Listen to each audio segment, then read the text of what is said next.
High hello student, hello everyone, welcome again Banga Pathshala. তো student, আজকের ক্লাসে আমরা মেইনলি হচ্ছে ক্লাসের টপিক রিলেটেড কোনো টপিক নিয়ে আমরা ডিসকাস করবো না। আজকে মেইনলি আমরা পরীক্ষার আগে আমাদের প্রিপারেশন কি হবে সেই জিনিসগুলো নিয়েই আজকে আমরা ডিসকাস করবো। ওকে, তো না স্টুডেন্ট, চলো লেট না করে শুরু করা যাক।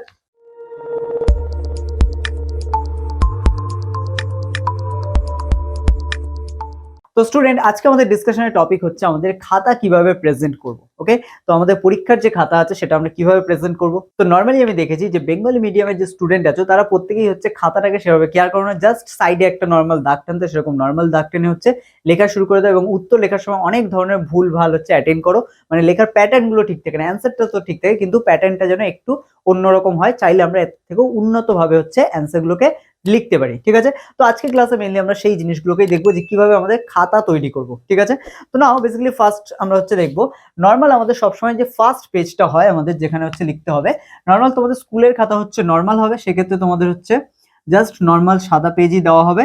সেক্ষেত্রে দেখো আমরা যদি প্রথম পেজ নিয়ে নিই এবং তারপর তার সাথে যদি একটা সেকেন্ড পেজও আমরা নিয়ে নিই, তাহলে নর্মালি হচ্ছে ফার্স্ট আর সেকেন্ড পেজের মধ্যেই ডিফারেন্স হয়, আর কোনো ডিফারেন্স হয় না। বাকি পেজগুলো হচ্ছে সেকেন্ড পেজকে ফলো করেই তুমি লিখতে পারো বা হচ্ছে মানে খাতাটাকে প্রিপেয়ার করতে পারো। কি করবে, ফার্স্টে সবসময় খাতার ফার্স্ট যে পেজটা সেটা সবসময় হচ্ছে মোটামুটি এতটা মতো জায়গা ছেড়ে দেবে, দিয়ে এখানে নাম, সাবজেক্ট, রোল নাম্বার যা যা আছে সেগুলো প্রপারলি হচ্ছে লিখবে। ঠিক আছে, এবং তার সাথে রেজিস্ট্রেশন থাকলে রেজিস্ট্রেশন প্রত্যেকটা এক এক করে এখানে হচ্ছে সাজিয়ে লিখতে হবে। ঠিক আছে, তারপরে যেটা করতে হবে সেটা হচ্ছে খাতার এই পাশের যে মার্জিনটা, যেটা সব থেকে বেশি স্টুডেন্ট ভুল করে, সেটা হচ্ছে পাশের মার্জিনটা একদম পাতলা করে দাও। কিন্তু এটা না, এটা তোমাদের নর্মাল যে স্কেল আছে সেটা 15 সেন্টিমিটার হোক বা হচ্ছে 30 সেন্টিমিটার, সেই স্কেলের হচ্ছে এক স্কেলে হচ্ছে মানে একটা স্কেল যতটা চওড়া হয় ঠিক ততটা মতো হচ্ছে গ্যাপ হচ্ছে এখানে দিয়ে দেবে। ঠিক আছে, ঠিক ততটাই হচ্ছে এখানে মার্জিনটাকে টানবে। এবার ব্যাপারটা হচ্ছে কেন এতটা জায়গা তুমি নষ্ট করবে, এটা তোমার মনে হতে পারে।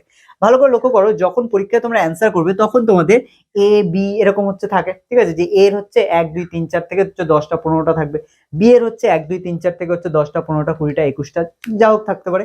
তো এখানে ধরে নাও তুমি এর অ্যান্সার করছো, সেক্ষেত্রে তোমাকে এখানে এ লিখে হচ্ছে এভাবে 1 দিয়ে তুমি এইভাবে হচ্ছে অ্যান্সার শুরু করতে পারো, 1 তার নিচে 2 এইভাবে শুরু করতে পারো। ঠিক আছে, সেক্ষেত্রে দেখতে সুবিধা হবে। আর যদি এখানে মার্জিন অনেক সরু দাও তাহলে পাশাপাশি এটা তুমি লিখতে পারবে না।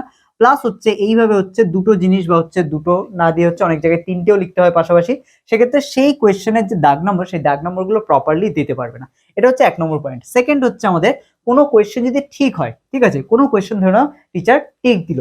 এবার মাধ্যমিকের ক্ষেত্রে কি হয়, মাধ্যমিকের ক্ষেত্রে এখানে টিক দেওয়ার পর সেখানে নাম্বারটা, সেই নাম্বারটা এখানে না বসিয়ে কোথায় দেয়, সাধারণত এই পাশে দেয়, কারণ এখানে জায়গা থাকলে লাস্টে আমাদের কাউন্ট করতে সুবিধা হয়। অনেক সময় লেখার মধ্যে হচ্ছে যদি নাম্বার দিয়ে দেয়, কাউন্ট করার সময় অনেক নাম্বার ছেড়ে চলে যায়। আর মাধ্যমিকে এত খাতার প্রেশার থাকে যে সেই সময় ভালো করে খাতা কোথায় ছেড়ে গেল আর না ছেড়ে গেলো এটা দেখার টাইম থাকে না।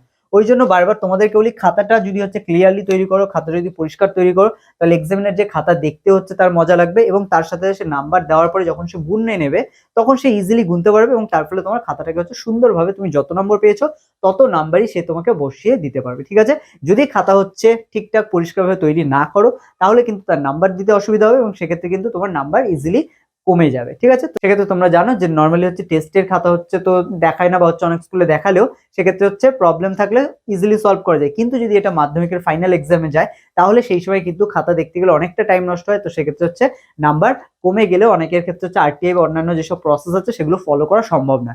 সেই জন্য আমাদের কি করতে হবে, আগে থেকেই প্রিপেয়ার নিতে হবে যে আমাদের খাতায় যেন কোনো রকম ভাবে মার্কস ছেড়ে না যায়, আমাদের খাতা যেন আমরা পরিষ্কার পরিচ্ছন্ন ভাবে লিখি। আর চেষ্টা করবে খাতার মধ্যে যেন কোনো রকম হচ্ছে কাটাকাটি যেন না হয়, যতটা পারবে অ্যাভয়েড করবে, যত কম করা যায়। এবং যদি কোথাও যদি কোনো রকম শব্দ লিখেছে যেটা কেটে দিতে হবে এরকম যদি হয়ে থাকে তাহলে সেক্ষেত্রে চেষ্টা করো সেটাকে এক লাইনে কাটার। ঠিক আছে, ধরো আমি এখানে কোনো একটা শব্দ, ঠিক আছে, আমি জাস্ট নর্মাল শব্দ বলে লিখলাম, এবার এটাকে ধরো আমাকে কাটতে হবে কারণ আমি ভুল লিখে ফেলেছি, তখন কি করবে, সিম্পল একটা লাইনে হচ্ছে কেটে দাও, এর বেশি নয়। অনেকে আছো ঘিজিমিজি করে দাও, 3 4টে 5টা করে লাইন দাও, দরকার নেই। ঠিক আছে, জাস্ট সিম্পল একটা লাইনে হচ্ছে কেটে দাও, পরীক্ষক যে সে বুঝতে পারবে এবং সে দেখে বুঝতে পারবে যে খাতাটা পরিষ্কার পরিচ্ছন্নতা মেনটেন আছে। বোঝা গেল? তো এই জিনিসগুলোকে হচ্ছে ফলো করো, এর জন্য হয়তো এক্সট্রা নাম্বার নেই কিন্তু অনেক নাম্বার তোমাকে বাঁচিয়ে দিতে পারে। ঠিক আছে, আই হোপ তোমরা বুঝতে পারছো প্রত্যেকটা। এছাড়াও আমরা ফার্স্ট পেজে কি করতে পারি, একটা ছোট্ট চেঞ্জ করতে পারি, সেটা হচ্ছে এই পাশে একটা হচ্ছে সরু মার্জিন তোমরা চাইলে হচ্ছে দিতে পারো। ঠিক আছে, আমার এটা একটু বেঁকে গেছে বাট হচ্ছে তোমরা স্কেল দিয়ে টানছো, সেক্ষেত্রে হচ্ছে এবারে একটা সরু মার্জিন চাইলে দিতে পারো, যদি মনে করো যে দেবে না, দেওয়ার দরকার নেই। কিন্তু লেখার সময় চেষ্টা করে একদম ধারে কোনো লেখা না নিয়ে গিয়ে সেটা মোটামুটি একদম কিনারায় আসার আগে আগে শেষ করে দিতে।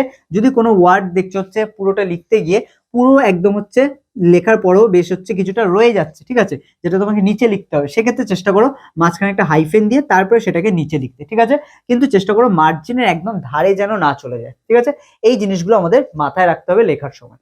সেকেন্ড পেজে আমরা কিভাবে তৈরি করতে পারি, সেকেন্ড পেজের ক্ষেত্রে আর যেহেতু নাম, রোল নাম্বার এগুলো লেখার দরকার নেই, সেক্ষেত্রে আমরা সেকেন্ড পেজটাকে সিম্পল আমাদের উপরে একটা মার্জিন টানবো এবং পাশের যে মার্জিন সেটাকে অবশ্যই এক স্কেল আমরা যেটা বললাম সেই জিনিসটাকে মেনটেন করব, ঠিক আছে। আর দাগ নম্বর যখনই দেবে তখন প্রত্যেকটা দাগ নম্বর হচ্ছে ঠিকঠাক ভাবে মেনশন করে দেবে, কোন দাগ নম্বরে অ্যান্সার করছে সেগুলো ঠিকঠাক ভাবে মেনটেন করবে, ওকে। তো এইভাবেই হচ্ছে আমরা আমাদের খাতাকে হচ্ছে তৈরি করতে পারি, ঠিক আছে। যারা মাধ্যমিক দিচ্ছ টেস্ট থেকেই সেই প্রিপারেশনটা শুরু করে, এছাড়া হচ্ছে যারা নিজের নিজের জায়গাতে হচ্ছে পরীক্ষা দিচ্ছ, যারা অফলাইনে হচ্ছে বিভিন্ন জায়গায় বিভিন্ন কোচিং এ পড়ছো, তাদের ক্ষেত্রে সেম জিনিস বলবো, তোমরাও কোচিং হচ্ছে এই জিনিসগুলোকে মেনটেন করো, করে নিজেদের হচ্ছে নিজেদেরকে ইমপ্রুভ করো। কোচিং এ কি শেখালো বা না শেখালো তার থেকেও বড় কথা নিজে তুমি কতটা শিখছো, নিজের জায়গা থেকে তুমি কতটা হচ্ছে নিজেকে ইমপ্রুভ করতে পারছো, কতটা সুন্দরভাবে সবার কাছে প্রেজেন্ট করতে পারছো, এটা অনেক বেশি ইম্পর্টেন্ট, ঠিক আছে। তো এই জন্য এটাকে প্রেজেন্ট করো। আর তারপরে হচ্ছে আরেকটা ইম্পর্টেন্ট ফ্যাক্টর, যেটা হচ্ছে আমাদের অনেক সময় কি হয়, আমরা লুজ সিট নিলে আমাদের হচ্ছে নাম্বারিং না করার জন্য অনেক সময় লুজ সিট হারিয়ে যায়, বা কখনো আমরা যদি অ্যাটাচ করতে ভুলে যাই সেক্ষেত্রে প্রবলেম হয়, বা অনেক সময় কি করি আমরা উল্টো করে অ্যাটাচ করি, তো সেক্ষেত্রে হচ্ছে প্রবলেম হয়। সেই জন্য প্রত্যেকটা লুজ সিট যখন হচ্ছে লিখছো তখন তার উপর হচ্ছে মার্কস করে দাও, ঠিক আছে, 1 নম্বর 2 নম্বর এরকম করে করে মার্কস করে হচ্ছে প্রত্যেকটা রাখো, ঠিক আছে। লুজ সিট না নিয়ে নর্মাল যে ফার্স্ট পেপারটা দিচ্ছে সেটাতেও করো, এবং লুজ সিট যেগুলো নিচ্ছ সেগুলোতেও করো। তাহলে কি হবে, লাস্টে যখন তুমি খাতা গোছাবে, তাড়াহুড়ো করবে, তখন তুমি জাস্ট নাম্বারিংটা দেখেই পরপর গুছিয়ে নিতে পারছো। অনেক সময় কি করে আমরা লেখা দেখে গোছানোর চেষ্টা করি, কিন্তু লেখা দেখে হচ্ছে তোমাকে গোছাতে গেলে অনেকটা টাইম লেগে যায়, অনেকটা টাইম কনজিউম হয়।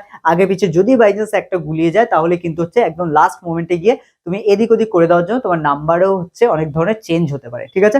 সেই জন্য প্রত্যেকে খেয়াল রেখো, এখানে আমাদের নাম্বারটা যেহেতু ইম্পর্টেন্ট, সেই জন্য নাম্বার তোলার জন্য বেশ কিছু ইজি ইজি প্রসেস আছে, যেগুলো যদি আমরা পরীক্ষা দিতে যখন বসছি তখন একদম ফার্স্ট থেকে ফলো করে যাই, তাহলে কিন্তু আমরা ইজিলি যে কোনো এক্সামে হচ্ছে আমাদের বেটার নাম্বারটা হচ্ছে এক্সপেক্ট করতে পারি, এবং আমাদের বেটার নাম্বারটা আসার চান্স হচ্ছে অনেক বেশি থাকে, ঠিক আছে।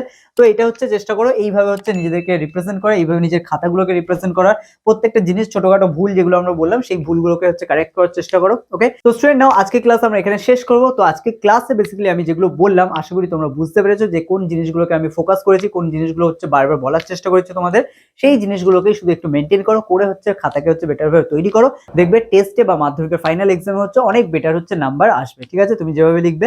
আর আরেকটা জিনিস, হাতের লেখাটাকেও নিজেরা একটু হচ্ছে ইমপ্রুভ করার চেষ্টা করো, ঠিক আছে। তো নাও আজকে ক্লাস আমরা এখানে শেষ করবো, দেখা হচ্ছে আবার পরের ক্লাসে।